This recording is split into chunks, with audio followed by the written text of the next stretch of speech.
Hi, it's Ashley from Sweet Dreams Bake Shop, and today we're going to make Copycat Sweet Georgia Browns from Purdy's. If you don't know what those are, they're these delicious chocolates filled with yummy caramel and pecans.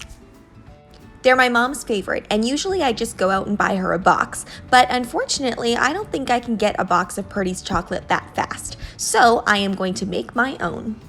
The process for this is actually really easy. I did use a better quality chocolate than just your average chocolate chips, because using a better quality chocolate will set up a lot better and thicker. I'm using my homemade caramel sauce. Now you could use a caramel from the store, but keep in mind that the caramel from the store is often a lot thinner.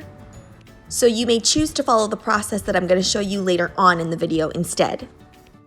After sprinkling on the nuts, then you're going to put that whole tray in the fridge for a few minutes for that caramel to kind of set up and harden a little bit, and then you're going to add another layer of chocolate on top.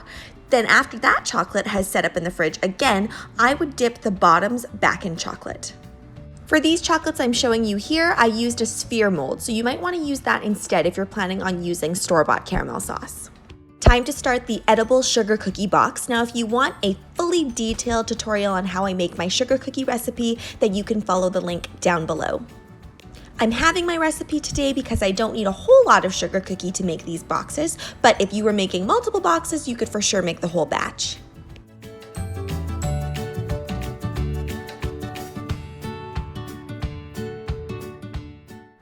You want to place your dough in the fridge for at least 30 minutes. I popped mine in the freezer to get it even harder. Whenever you're making something like a structure out of your sugar cookie, you do need it to be fairly firm. There's no hard and fast rule about how big you need to make your box. I just use my bench scraper as the kind of starting point, and I just made squares, 2 of them, the exact same size, and then I did a little bit of a 1-inch edge. If you're not comfortable with just visualizing how your box may look, then you could take an already made cardboard box, cut it out, trace those pieces, and then use that as your guide for your sugar cookies. In order to create that rustic wooden box look, what I'm doing is I'm putting a little bit of edible food dye on top of my unbaked cookies. After those have been in the oven at 350 degrees Fahrenheit for 13 minutes, they come out, and then you put a really nice thick coating of royal icing on top.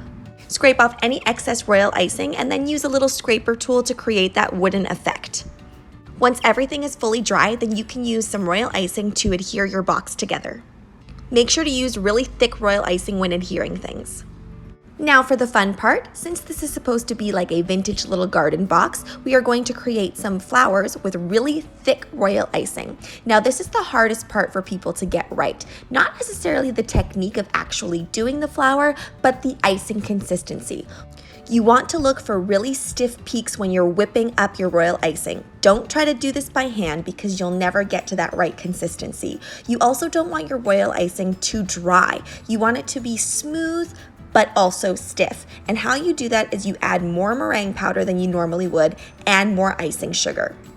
The reason I'm not giving you an exact ratio of what you should be using is because it's so different in different climates. So you kind of have to play around with things until you get it right. For the pink rose, I used a large straight petal tip. For the little blue flowers, I used a curved petal tip. And for the red rosette, I used a star tip. Now, the larger the flower, the larger tip you're going to want to use. It's really nice when you mix up small and large and medium flowers.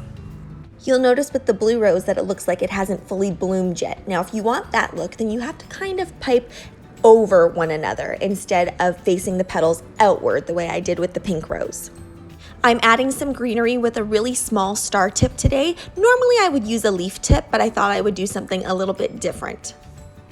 The type of sugar cookie artist that I am means that all of my plans in my head never are fully executed exactly the way I think they're going to be. So you'll notice I kind of just look at my flower work and look at my artwork and kind of change things as I see fit.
I am well aware that I should be using a larger board for this, but this is all I had on hand and I think it will work just fine. You could also give this cookie box without any bottom, but in that case I would make sure that I actually used some cellophane wrap to make sure everything was contained.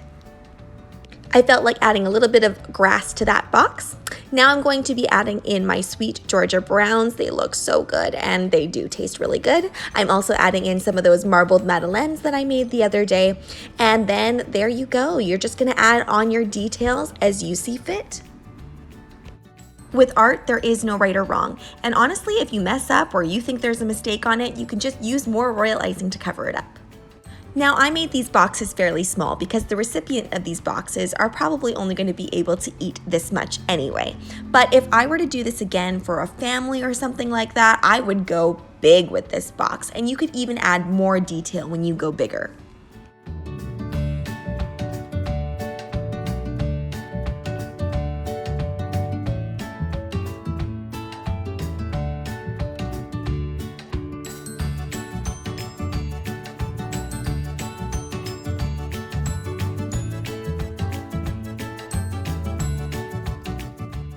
And there you have it, a fully edible box of delicious chocolates and cookies.